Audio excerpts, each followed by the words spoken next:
বদ আমল করা না করার দিক দিয়ে মানুষ তিন প্রকার। বদ আমল করা না করার দিক দিয়ে মানুষ কয় প্রকার? জোরে বলেন। তিন প্রকার। এক নাম্বারের প্রকার হলো এমন বদকার, এমন গুনাহগার যাদের নাম ইতিহাসের পাতায় লিপিবদ্ধ। গুনাহ করতে করতে এত গুনাহ করেছে যে গুনাহগার হিসাবে তাদের নামটা ইতিহাসের পাতায় রচিত হয়ে গেছে। যেমন নাকি ফিরআউন, হামান, আবু জাহেল, উতবা, শাইবা, অরুণ, তারা এতই নিকৃষ্ট পাপিষ্ট, তাদের নাম পাপিষ্ট হিসাবে ইতিহাসের পাতায় রচিত হয়ে গেছে।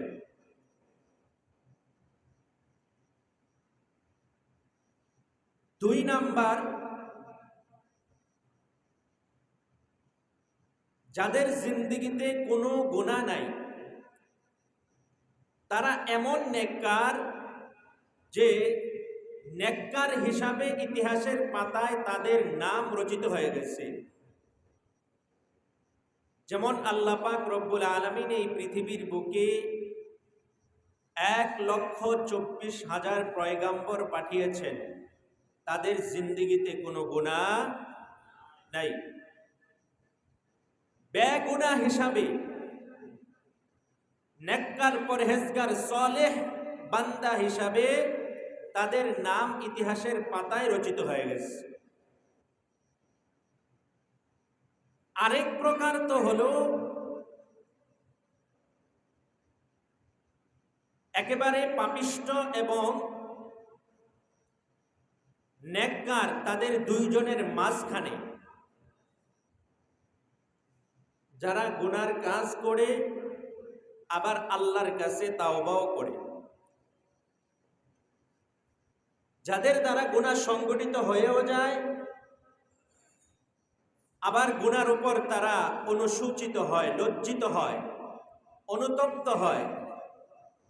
গুনাহ করে ফেলেছে, গুনাহ করে আল্লাহর কাছে অনুতপ্ত হয়েছে, গুনার উপর লজ্জিত হয়েছে, গুনার উপর লজ্জিত হয়ে অনুশোচনা আল্লাহর কাছে প্রকাশ করে অনুতপ্ত হয়ে যায়, আল্লাহর কাছে তওবা করে। এই হলো এক নাম্বারের মানুষ। গুনাহ হওয়া না হওয়ার দিক দিয়ে মানুষ তিন প্রকার। এক প্রকার তো হলো একেবারে যাদের জিন্দেগিতে কোনো নেক আমলই নাই,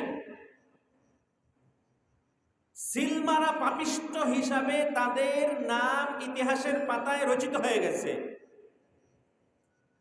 দুই নাম্বার প্রকার তো হলো যাদের জিন্দেগিতে কোনো গুনাহ নাই, নেককার, সালেহ, মুমিন হিসাবে তাদের নাম ইতিহাসের পাতায় রচিত হয়ে গেছে। আরেক প্রকার তো হলো যারা এই দুইটার মাঝখানে গুনাহ হয়ে যায় আবার লজ্জিত হয়, গুনাহ হয়ে যায় আল্লাহর কাছে ক্ষমা চায়, গুনাহ হয়ে যায় আল্লাহর কাছে তওবা করে।